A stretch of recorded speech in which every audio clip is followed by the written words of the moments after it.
Hi hello ಎಲ್ರಿಗೂ welcome back to my channel. ಇದೆ first time ನನ್ನ ಚಾನಲ್ ನೋಡ್ತಾ ಇದ್ದರೆ ಪ್ಲೀಸ್ ಸಬ್ಸ್ಕ್ರೈಬ್ ಮಾಡಿ, ಹಾಗೆ ಬೆಲ್ ಬಟನ್ನ ಕ್ಲಿಕ್ ಮಾಡಿ.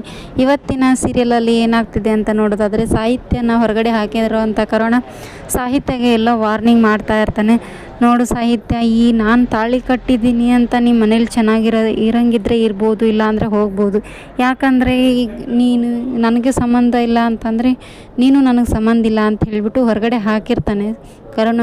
ಅವಾಗ ಅವರಪ್ಪ ಹೇಳ್ತಾನೆ, ಈ ಕರುಣ ಏನು ಮಾಡ್ತಾ ಇದೆಯೋ ನೀನು, ಈ ಥರ ಎಲ್ಲ ಮಾಡಬಾರ್ದು ಅಂಥೇಳಿ ಕರುಣರ ಅಪ್ಪ ಹೇಳ್ತಾ ಇರ್ತಾನೆ. ಆದರೂ ಅವ್ರ ಮಾತು ಕೇಳ್ದೇನೆ ಹೊರಗಡೆ ಹಾಕಿರ್ತಾನೆ ಸಾಹಿತ್ಯಗೆ. ಮತ್ತೆ ಹೇಳ್ತಾನೆ, ಕರುಣ ಹೋಗು, ನಿನ್ನ ಮನೆ ಕಾಯ್ತಾ ಇದೆ, ಅಲ್ಲಿ ಹೋಗ್ಬಿಟ್ಟು ಜನಗಳಿಗೆಲ್ಲ ಆಡ್ಕೊಳ್ಳೋಕೆ ಒಂದು ಹಪ್ಪಳ ಥರ ತಿಂದಾಕ್ಬಿಡ್ತಾರೆ ನಿನ್ನನ್ನು, ಆವಾಗಲೇ ನನ್ನ ಬೆಲೆ ಏನನ್ನೋದು ಗೊತ್ತಾಗುತ್ತೆ ನಿನಗೆ ಅಂತ, ಹೋಗು ಹೋಗು ಅಂತ ಹೇಳ್ತಾ ಇರ್ತಾನೆ ಕರುಣ. ಸಾಹಿತ್ಯ ಏನು ಒಂದು ಮಾತನ್ನು ಮಾತಾಡ್ದಂಗೆ ಸುಮ್ಮನೆ ನಿಂತ್ಕೊಂಡ್ಬಿಟ್ಟಿರ್ತಾಳೆ. ಆವಾಗ ಅವ್ರ ಅಮ್ಮ ಬಂದು, ಕರುಣ ಈ ಥರ ಎಲ್ಲ ಮಾಡಬಾರ್ದು ನೀನು ಅಂತ ಹೇಳ್ಬಿಟ್ಟು ಕರುಣರ ಅಮ್ಮ ಹೇಳ್ಕೊತಾನೆ ಇರ್ತಾರೆ. ಆದರೂ ಅವ್ರ ಮಾತು ಕೇಳ್ದಾನೆ ಅಮ್ಮ ನೀನೋ ಪೂಜೆ ಇಟ್ಕೊಂಡಿದ್ದೀಯ ಅಂದಿಲ್ಲ, ಲೇಟ್ ಆಗಲ್ವೇನಮ್ಮ ನಿನಗೆ, ಬಾ ಅಮ್ಮ ಹೋಗೋಣ ಅಂತ ಕರುಣ ಹೇಳ್ತಾ ಇರ್ತಾನೆ.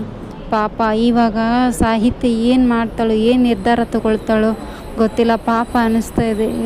ಏನು ನಾನೇ ತಾಳಿ ಕಟ್ಟಿ ತಪ್ಪು ಮಾಡಿದ್ದೀನಿ ಅನ್ನೋ ಥರ ಮಾಡ್ತಾ ಇದ್ದಾಳೆ ಅಂದ್ಕೊಂಡು ಕರುಣ ಏನು ಭರತ್ ಸುಮ್ಮನೆ ನಗ್ತಾ ಇರ್ತಾನೆ. ಆದರೆ ಕಾರಣ ಏನು ಅಂತ ಗೊತ್ತಿರಲ್ಲ. ಇದೇ ಇವತ್ತಿನ ಎಪಿಸೋಡ್ ಆಗಿತ್ತು. Thank you for watching.